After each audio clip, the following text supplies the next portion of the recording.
নবী সাল্লাল্লাহু আলাইহি ওয়াসাল্লাম বলেছেন, কিয়ামতের মাঠে সাত শ্রেণীর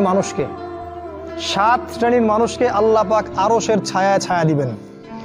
তার মধ্যে এক শ্রেণীর মানুষ হচ্ছে তারা যারা তাদের যৌবনকালটাকে আল্লাহর পথে ঢেলে দিয়েছে। আপনি কি চান কিয়ামতের মাঠে আল্লাহ আপনাকে আরশের ছায়া দেখ? আমি এটা অনেকদিন বলেছি হাদিসটা, যে কিয়ামতের মাঠে মানুষ যখন উঠবে তখন তাকে 5টা প্রশ্ন করা হবে। তোমার জীবন কোন কালে ব্যয় করেছো? তোমার যৌবন কোন কাজে ব্যয় করেছো? কোন পথে সম্পদ উপার্জন করেছো আর কোন পথে সম্পদ ব্যয় করেছো? আর জানা অনুযায়ী আমল করেছিলে কি না? এখানেও দেখেন, তোমার যৌবন কোন পথে ব্যয় করেছো আলাদা প্রশ্ন হবে। যদি আমরা যৌবন আল্লাহর পথে ব্যয় করতে পারি, আরশের ছায়া আপনি ছায়া পাবেন ইনশাআল্লাহ। আপনার নেতা হবে জান্নাতে হুসাইন রাদিয়াল্লাহু আনহু। এটা তো জানেন, তিনি হবেন জান্নাতে যুবকদের সর্দার। কত যুবক যে পৃথিবী থেকে চলে গেছে, হে আমার ভাই, আপনাকে কেমন করে বুঝাই, যারা দিন রাত কোনো কিছুর পরোয়া করেন নাই, দিন রাত আল্লাহর পথে ছুটে চলেছেন।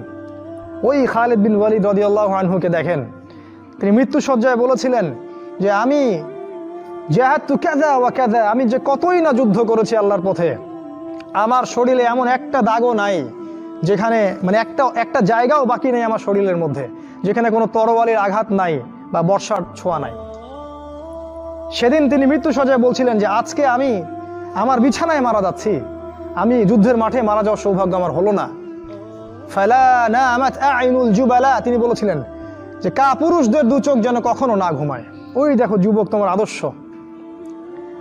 খুবাইব রাদিয়াল্লাহু আনহু, ইসলামের জন্য তাকে দায়ী করে পাঠানো হয়। রাজি নামক একটা জায়গায় কাফেররা তাকে ধরে ফেলে এবং তাকে শুল দণ্ড দিয়ে হত্যা করে।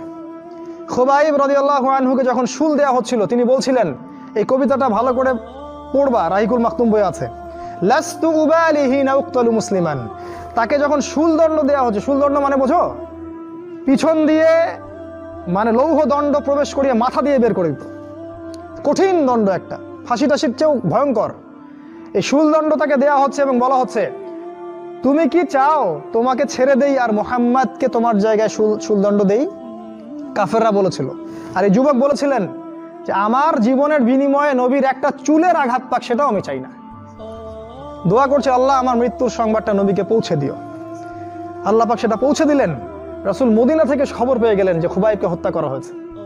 তিনি তখন কবিতা আবৃত্তি করছিলেন যে লাস্তু উবালিহি না উক্তালু মুসলিমান, আমি কোনো পরোয়াই করি না যখন আমাকে মুসলিম হিসেবে হত্যা করা হচ্ছে। আলাই জামিন কানা লিল্লাহি মাসরাই, আমাকে যেদিকেই পাশ ফেরানো হোক না কেন সেটা আল্লাহর জন্যই। ওয়াযালিকাল ইলাহু ওয়া ইয়াশা, এবং তিনি হচ্ছেন এমন ইলাহ যিনি যদি চান ইউবারিক আলা ফি কুল্লি শিলুই মিমাসা, তাহলে তিনি প্রত্যেকটা আমার গোশত টুকরা হাড্ডির মধ্যে বরকত দিতে পারবেন। এই কবিতা বলতে বলতে তার জান চলে যায়। এই যে তোমার আদর্শ, কখনো ভেবেছো তাদেরকে নিয়ে? তারা তোমাদের সুপার হিরো। আজকে ফ্যান্টাসির জগতে সুপার হিরো খুঁজে বেড়াও তোমরা রাসূলের আদর্শ গ্রহণ করার সৌভাগ্য হলো না। খালিদ বিন ওয়ালিদকে দেখতে পারলে না। ওমর ইবনে